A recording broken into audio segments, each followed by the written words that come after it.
The term serial killer evokes a chilling sense of dread and fascination. It speaks to the darkest corners of the human psyche where the lines between fantasy and reality blur. While rare, serial murder occupies a disproportionate space in our collective consciousness. This essay aims to shed light on this unsettling phenomenon, exploring the defining characteristics, motivations, and methods of serial killers, while examining the role of profiling in bringing them to justice. A serial killer is generally defined as an individual who murders 3 or more people over a period of time, with a cooling-off period between each act. This cooling-off period distinguishes serial murder from mass murder, where multiple victims are killed in a single event. The act of serial killing is often premeditated, reflecting a disturbing level of planning and control. The motivations behind serial murder are complex and varied, ranging from a lust for power and control to deeply ingrained psychological disturbances. These individuals often operate from a distorted reality, their actions driven by twisted desires and fantasies. Understanding the nature of serial murder is not about glorifying violence, but rather about confronting a dark reality. By analyzing the patterns, motivations, and methodologies of these individuals, we can better equip law enforcement to prevent future tragedies and bring a measure of justice to the victims and their families. The motivations driving serial killers are as varied as the individuals themselves. However, certain themes emerge, painting a grim picture of the forces at play. Power and control are often at the heart of these crimes.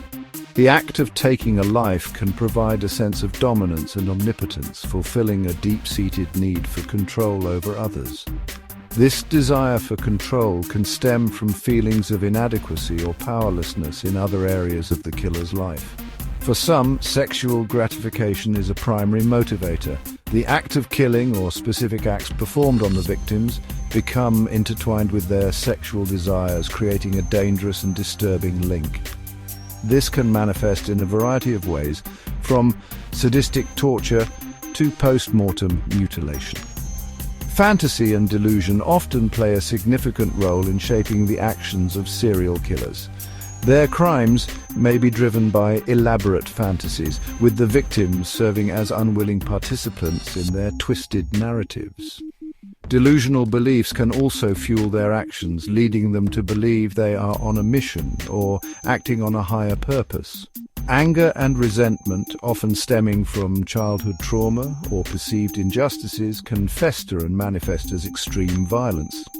The victims may represent individuals the killer associates with these negative experiences, becoming targets for their rage.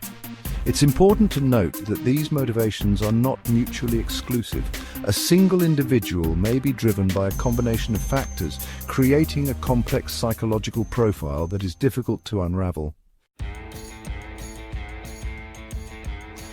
Despite the seemingly random nature of their crimes, serial killers often exhibit specific patterns and behaviors that provide investigators with valuable clues. These patterns can be broadly categorized as modus operandi, MO, and signature behaviors. The MO refers to the functional aspects of the crime, the methods and techniques used by the killer to successfully carry out the murder. This can include factors like the type of weapon used, the method of approaching and subduing the victim, the location of the crime, and the time of day the murders occur. The MO is often influenced by practical considerations such as the killer's desire to avoid detection or to target a specific type of victim.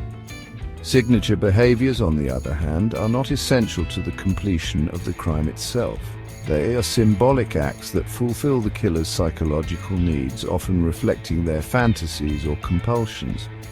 These behaviors can include posing the bodies in a particular way, leaving objects at the crime scene, or taking trophies from the victims. By analyzing the MO and signature behaviors across multiple crime scenes, investigators can begin to develop a deeper understanding of the killer's methods, motives, and psychological makeup. This information can then be used to build a profile of the offender, narrow down the suspect pool, and ultimately bring them to justice. Profiling plays a crucial role in the investigation of serial murder. It involves analyzing crime scene evidence, victim characteristics, and behavioral patterns to create a psychological and behavioral sketch of the likely offender.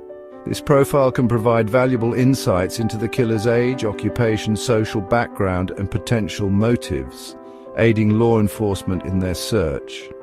The cases of Ted Bundy, Jeffrey Dahmer, and Aileen Wuornos provide chilling examples of the complexities of serial murder and the importance of profiling. Bundy, known for his charisma and deceptive charm, used his good looks to lure his victims, often posing as an injured person in need of help. Dahmer, driven by necrophilia and cannibalistic urges, preyed on young men, attempting to create living zombies he could control. Wuornos, a sex worker who claimed self-defense, targeted men she picked up while working, shooting them at close range. While these cases grip the public imagination, it's crucial to remember that behind each headline lies a trail of devastation, impacting the lives of countless victims and their families. The study of serial killers should not be about sensationalizing violence, but about understanding the motivations and patterns behind these horrific acts to prevent future tragedies. Recent events, such as the escape of suspected serial killer Collins Jumaisi Kalusha in Kenya in August 2024, highlight the ongoing need for vigilance and international cooperation in apprehending these criminals. Kalusha, suspected of killing and dismembering 42 women, escaped police custody, raising concerns about police competence and the urgent need for his recapture.